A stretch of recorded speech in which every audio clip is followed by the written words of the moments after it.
اهدنا الصراط المستقيم.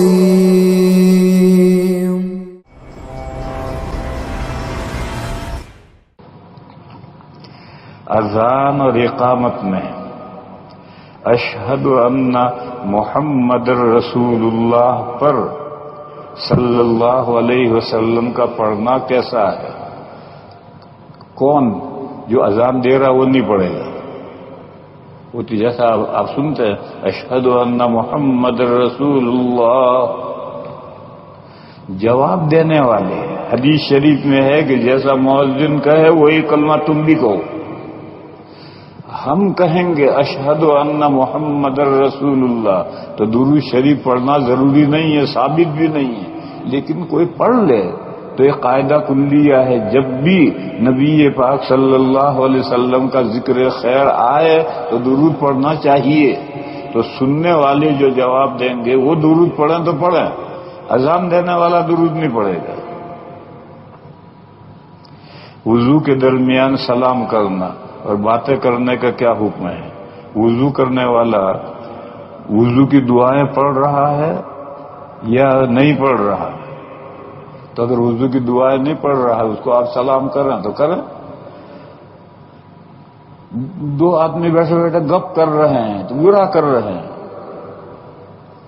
اور اگر کوئی شخص وضو کی طرف متوجہ ہے اور وضو کے ہر عضو کے ساتھ دعائیں ہیں، اور علامہ نووی رحمۃ اللہ علیہ نے کتاب الاذکار میں وہ دعائیں لکھی ہیں، اور وہاں سے وہ دعائیں نور الایضاح کے حاشیے میں سب نقل ہوئی ہے، مگر صحیح حدیثوں سے روایتیں ثابت نہیں ہیں. یہ اذکار ثابت نہیں ہے، یہ موضوع روایت ہے، ضعیف بھی نہیں ہے، گڑی ہوئی روایت ہے. لیکن دعا پڑھنے میں دعا کرنے میں تو کوئی روکنے والا نہیں ہے. بھائی دعا تو کرو، ہر وقت دعا کریں گے. بس اگر کوئی ہر عضو کے ساتھ یہ دعائیں جو نور الایضاح کے حاشیے میں ہیں وہ یا اس کے علاوہ کوئی دعا کر رہا ہے تو اس کو سلام کرنا مکروہ. اسی طرح دو آدمی باتیں کر رہے ہیں تو باتیں کرتے ہوئے وضو کرنا یہ بھی مکروہ.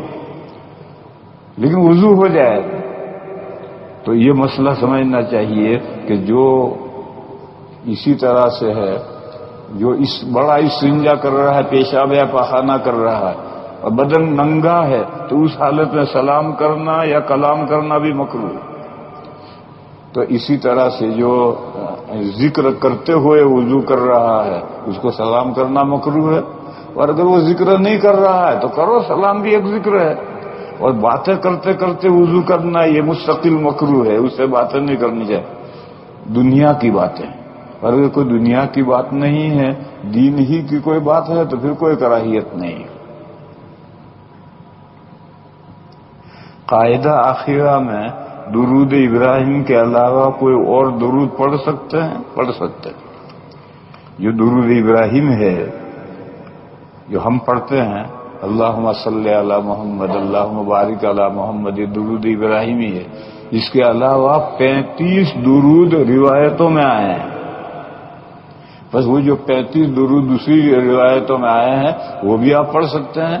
وہ درود کہاں ہیں؟ وہ درود حضرت شیخ مولانا زکریا صاحب قدس سرہ کی جو کتاب ہے فضائل درود، اور وہ فضائل اعمال میں شامل ہے، اس میں وہ سارے درود حوالے کے ساتھ بیان کیے ہیں. تو ان درود میں سے کوئی بھی پڑھ سکتے ہیں آپ. اور ان درود کے علاوہ اپنی طرف سے درود پڑھ کر اگر آپ عربی جانتے ہیں تو اپنی طرف سے بھی درود سے بنا کر پڑھ سکتے ہیں.